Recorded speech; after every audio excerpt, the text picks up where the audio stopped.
जो कि उनकी प्रवृत्ति के अनुरूप भी है।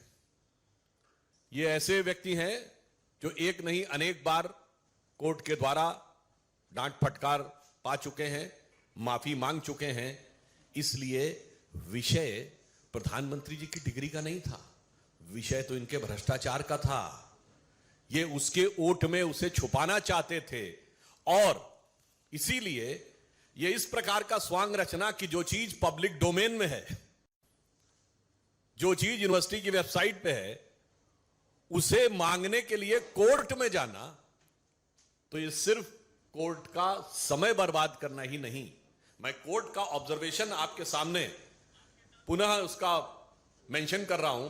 Further, despite the degree in question being put on the website of the petitioner university for all to see, despite this fact being made expressively clear with precision in the pleading before the court, and despite the respondent never disputing the degree in question either during the pendency of these proceedings or even during the final hearing। यानी जब यह प्रक्रिया न्यायालय में चल रही थी, ना आपने कभी उस विषय का संज्ञान लिया, ना कोई आपत्ति दर्ज की और ना अंतिम निर्णय के समय किसी प्रकार की आपत्ति दर्ज की। And the respondent number 2 has persisted with the matter. This is one more reason to impose cost on the petition। इसका मतलब यह हो गया कि आपने सिर्फ और सिर्फ अदालत का वक्त जाया करने के लिए संवैधानिक उपकरणों को दुरुपयोग करने की दृष्टि से आपने काम किया।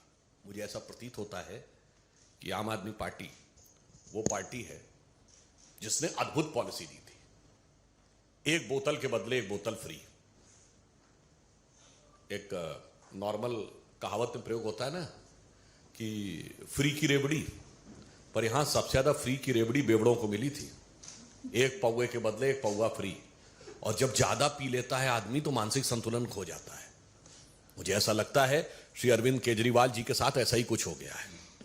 वो पूरी तरीके से विक्षिप्त हो गए हैं और पता नहीं क्या क्या उल्टा सीधा बोलते भी चले जा रहे हैं, निम्नता पे भी आ रहे हैं और कोर्ट से भी फटकार पा रहे हैं। मगर दो चीजें बहुत साफ होती जा रही हैं। जिस ढंग की उन्होंने भाषा का प्रयोग किया है वो भारत की राजनीति में भाषा, शैली, भाव, भंगिमा, मैं तीनों चीजों की बात कर रहा हूं।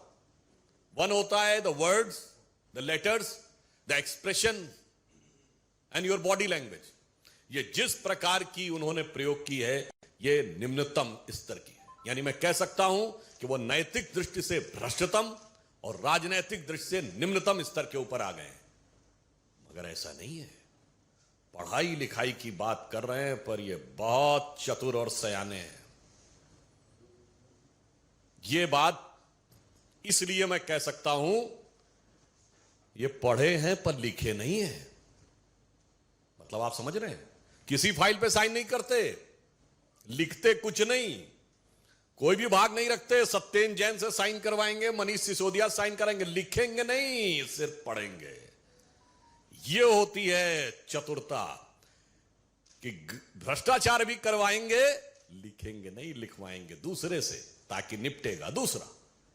इसीलिए मैं कह रहा हूं इनकी पढ़ाई लिखाई में बहुत सारी चीजें आपस में गुथी हुई हैं कि जो कभी लिखे नहीं, सिर्फ पढ़े की बात करे। इसीलिए तरह तरह के स्वांग रचना। और ये तो ऐसे व्यक्ति हैं जिन्होंने अपने गुरु अन्ना जी के बारे में ही कह दिया तो उन्हें बरगलाया गया है। ये गुरु नहीं है, गुरु घंटाल है। ये स्वांग रचने वाले हैं, इनको क्या क्या संज्ञा दी जाए, नटवर लाल है। क्यों? यह बात मैं विनम्रता से पर दृढ़ता से कहता हूं। कौन भूल सकता है कि वो पार्टी है जिसने खड़े होकर राजनीति में आने से पहले कहा था सारी संसद चोर है। ये वो पार्टी है जो टोपी लगा के आते थे कि मुझे चाहिए जन लोकपाल। कहां गई आज वो टोपी? जनता को पहना दी। चलिए, दिल्ली में कहते थे पूर्ण राज्य का दर्जा नहीं है, 1 साल हो गया पंजाब में। कहां है आपका वो जन लोकपाल? ये वो पार्टी है जिन्होंने गठन के अंदर सबसे जल्दी सत्ता में आए चंद महीनों में। मगर ये वो पार्टी है जिन्होंने कसम खाई थी। आपको याद हो, अगर पुरानी फिल्मों में कई बार होता था ना कि जो विलेन भी होता था वो भी जब कोई झूठ बोल रहा होता था तो उसके परिवार वाले अगर कहें कि फलां की कसम खाओ तो वो चुप हो जाता था। ध्यान है ना आपको? मगर यहां तो कसम खा ली, पलट गए। वो वैगनार हरी बत्ती वाली कहीं नहीं दिखती। मैं बंगला नहीं लूंगा, ले लिया। मैं सिक्योरिटी नहीं लूंगा, ले लिया।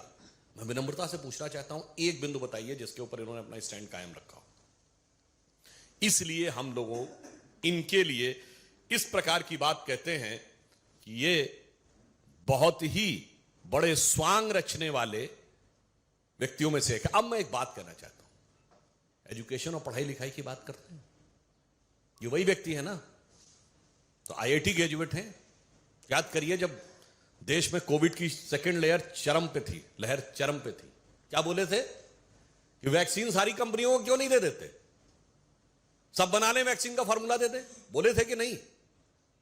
अरे मान्यवर, आप आईआईटी के पढ़े हुए हैं, वैक्सीन का फार्मूला कोई चूरन है जो सब बना लेंगे? सब बनाने के अधिकृत हैं। अगर ऐसा ही होता तो उसी समय में अमेरिका जैसे देश ने पैरासिटामोल भारत से आयात की है। पैरासिटामोल जैसी फंडामेंटल तो वो आराम से मंगा सकते थे। ये होता है बरगलाना।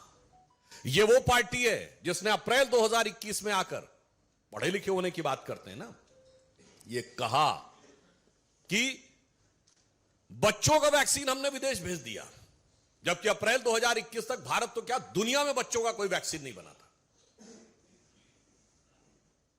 और किस मुद्दे के ऊपर? क्योंकि मेयर्स कॉन्फ्रेंस में चीफ मिनिस्टर के रूप में जाना चाहते थे। ऐसा नहीं है, ये पढ़े लिखे हैं, जरूरत से ज्यादा पढ़े लिखे हैं। जिसे हम लोगों की तरफ एक कहा जाता है ना कि कुछ लोग ऐसे होते हैं ज्यादा पढ़ लिख जाएं तो वो प्रबुद्ध मूड हो जाते हैं। कहावत होती है ना, ज्यादा सयाना कौवा, आप अपने आप समझ सकते हैं। मैं किसी के प्रति शाब्दिक न लिया जाए, इसको मैं केवल इस दृष्टि से कह रहा हूं कि इसका अर्थ क्या है। बहुत समझदार हैं, बहुत चतुराई के साथ, बहुत चालाकी के साथ राजनीति को किस ढंग से निम्नता पर ले जाने का यह प्रयास कर रहे हैं। इस कारण से हम लोगों के मन में इस विषय पर आक्रोश है और हम साफ यह पूछना चाहते हैं कि केजरीवाल जी, आप इधर उधर की बात मत करिए। आप यह बताइए कि आप देश के इतिहास की पहली पार्टी हैं जिनके मंत्रियों ने जेल से रह के सरकार चलाई है। 7 लोगों के मंत्रिमंडल में 2 लोग जेल में, और भिन्न भिन्न आरोपों में पिछले 8-10 वर्षों में कितने ही मंत्री इनके बर्खास्त तो जेल में जा चुके हैं। और उसके बाद जिस प्रकार के व्यक्तिगत आक्षेप की भाषा प्रयोग करते हैं प्रधानमंत्री श्री नरेंद्र मोदी जी के लिए, तो मैं यह पंक्ति कहना चाहूंगा उनके लिए कि ध्यान से सुनिए। बहुत बड़बोले आप होंगे, मगर बड़बोलेपन से कुछ हासिल नहीं होने वाला। बहुत निम्नतम स्तर तक आ रहे हैं, ना उस निम्नता से कुछ हासिल होने वाला। बहुत निर्लज्जता आप दिखा रहे हैं, ना निर्लज्जता से कुछ हासिल होने वाला। रहीम दास का दोहा है, बड़े बड़ाई ना करें, बड़े न बोलें बोल, रहीमन हीरा कब कहे लाख टका मेरा मोल। तो जिसके अंदर श्रेष्ठता, विराटता और योग्यता होती है, वो हीरे की तरह वैसे ही चमकता हुआ दिखाई पड़ता है, जैसे हमारे आदरणीय प्रधानमंत्री श्री नरेंद्र मोदी जी लोगों की आंख के आकर्षण बनके। और ये वो हैं, इनके लिए क्या युक्ति लागू होती है? संस्कृत का एक सुभाषित है, यस्य नास्ति स्वयं प्रज्ञा शास्त्रम तस्य करोति किम, लोचनाभ्याम विहीनस्य दर्पणम किम करिष्यति। इसका मतलब होता है